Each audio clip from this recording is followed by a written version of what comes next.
So hello and welcome to today's live stream. And today we are showing something a little bit different. This live stream is going to be quite short. I'm just going to quickly show you a little bit of sound. Can, of course, ask some questions. I may, of course, tell you some things. But first, for a second, I'm going to pick up my guitar and noodle a little bit.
Yep, so that's a little bit of something that might be coming up pretty soon. Hopefully, pretty soon. We will see about the soonness. And of course, oh yes, if you haven't got any of our existing pedals, there will be a few of our dealers, and maybe even some direct ones, will be on sale for Black Friday. So a couple of our dealers are doing sales. So definitely if you need a Beebo or a Flat 5, now is a lovely time to get one. So yes, I've heard there are things coming up for Flat 5 especially. If you haven't seen the latest posts from Josh Smith about his board, check them out. He has pretty pictures of his latest board, his little one, which has a Flat 5 as the centerpiece.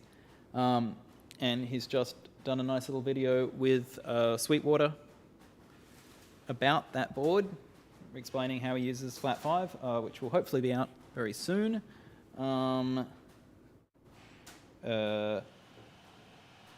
We don't currently stock with Sweetwater, but if you would like to get it from there, please pass to them. But yeah, their video should be up soon. Oh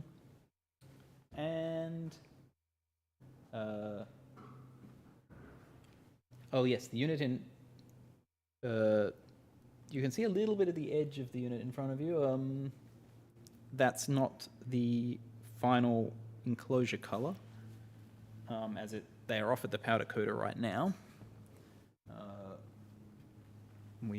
This time we're getting somebody else to do the powder coating, who will hopefully do an excellent job, and we'll come back soon. And yeah, I think that's pretty much the extent of the goings on. So yes, we've been busy with making stuff. So yeah, that is the main events. If anybody does have any questions today, you can ask them in the next few minutes. Otherwise, yeah, the main extent of today's stream was a little bit of a teaser about this thingy, which you can see there. And you can see a tiny section thereof. More will be revealed in the nearest future. You can get some of the vibes though. And yeah, you heard a little bit of it in action. Yeah, I can continue to noodle around.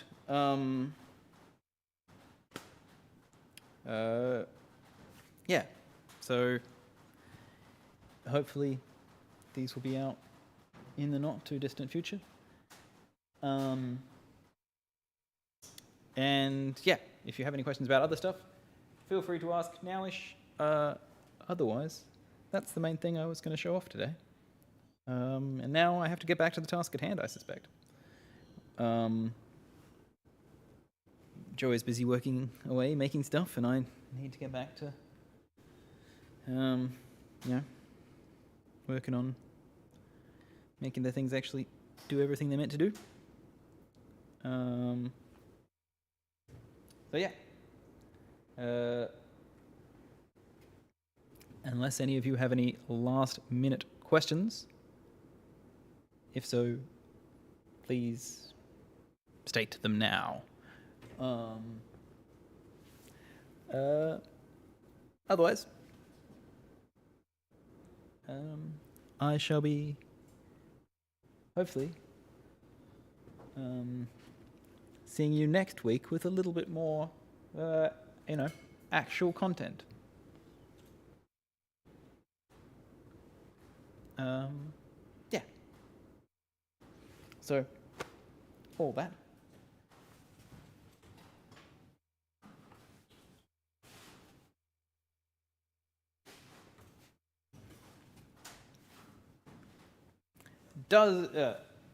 Gary asks, does this new toy have analog drive-through? It does.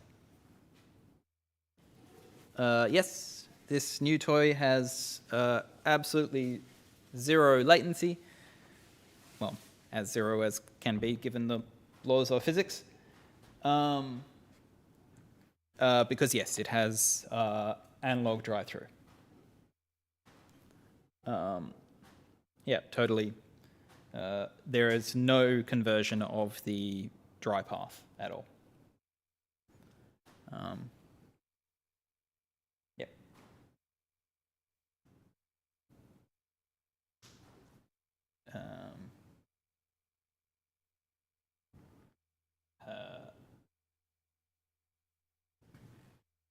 You can also have some guesstimates about what smush does. But yeah, that's definitely a major feature of it.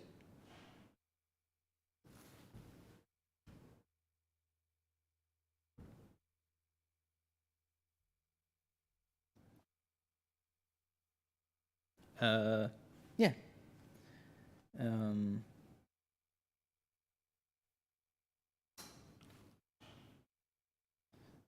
Stereo in out instead of, so it doesn't have things like stereo in out.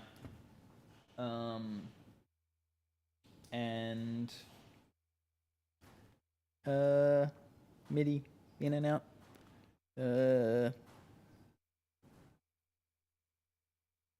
USB-C.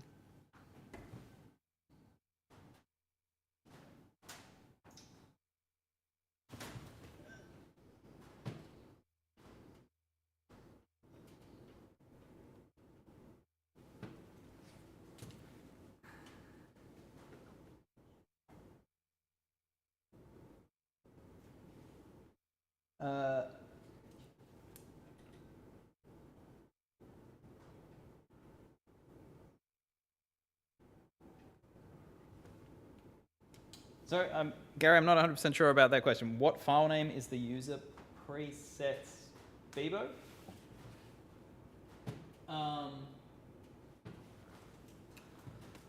So there's just, you mean to import a preset onto Beebo?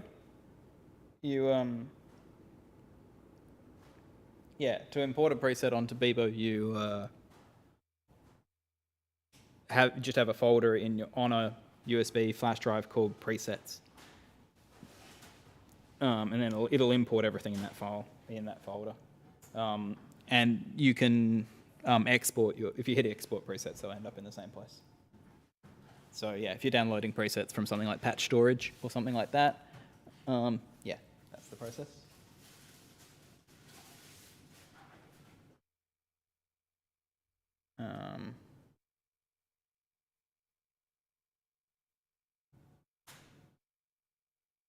So yeah. Yeah, unless anybody else has some last minute questions, that will be pretty much the extent of the stream today. Yeah, I just wanted to show you a little tiny bit of that before I got back to other stuff. I've been busy making and bending enclosures as fast as I can.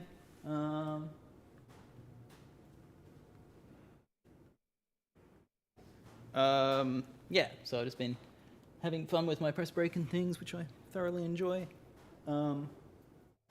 Oh, so when exporting presets for backup on Beebo, yeah, you. I will have to. So on Beebo,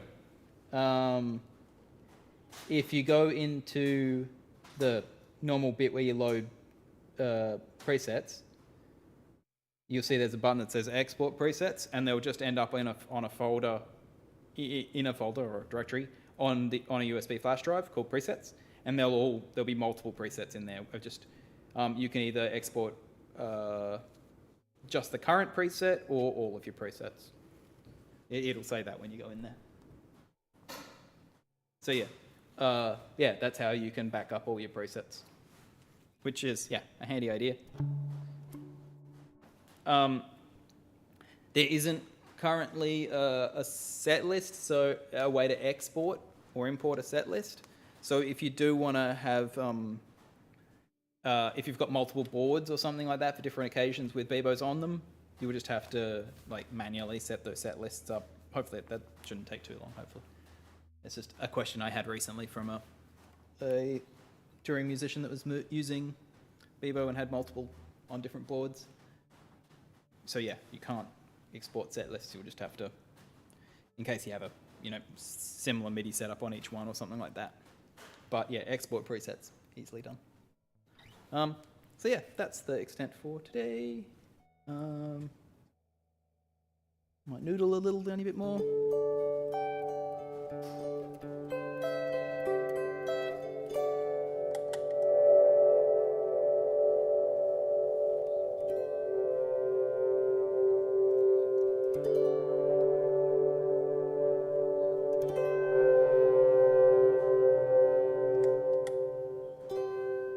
I might still tune the fade in, fade out times for that hold there, but for crescendo.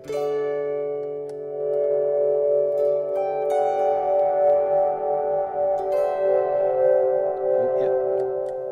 Because that was clipping my levels. Sorry about that.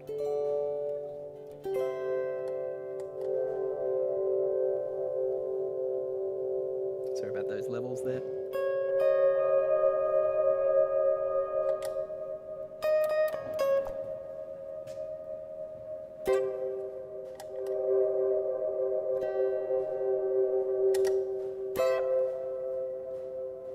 So yeah, hopefully.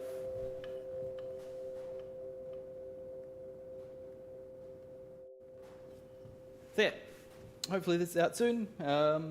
That's pretty much all I wanted to show today. So, oops, just bumped my guitar into a wall. Yes. Hopefully there'll be more exotic things to show next week. Again, thank you for coming and seeing this rather shorter than usual stream. But yes, new things will be here soon. We'll be able to see them in some of their, full prettiness.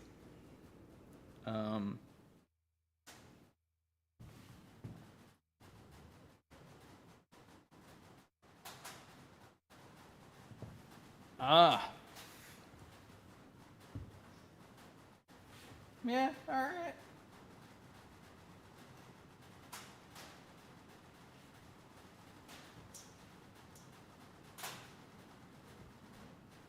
It's yes, you mentioned the case screws on the side. Being not countersunk. Yeah, we used countersunk ones on Beebo, but we used not countersunks on flat 5. That was kind of aesthetic, and also to give the sides a bit more protection from scratches and stuff, because you'd hit the screws first. Yeah, it is definitely an aesthetic choice as well. It's also a little bit easier cutting wise, but yeah, now that we're punching them, we can countersink. We can countersink more easily, because on the punch we can form countersink spots. So yeah, actually it's a little bit easier to countersink now. So I think truthfully we'll probably still go for the sticky addy pan screws on the new stuff, but yeah, I might have a look at what the options look like. So yeah, but yeah, good suggestion there, Gary. All right, and that is it for this week. Thank you all.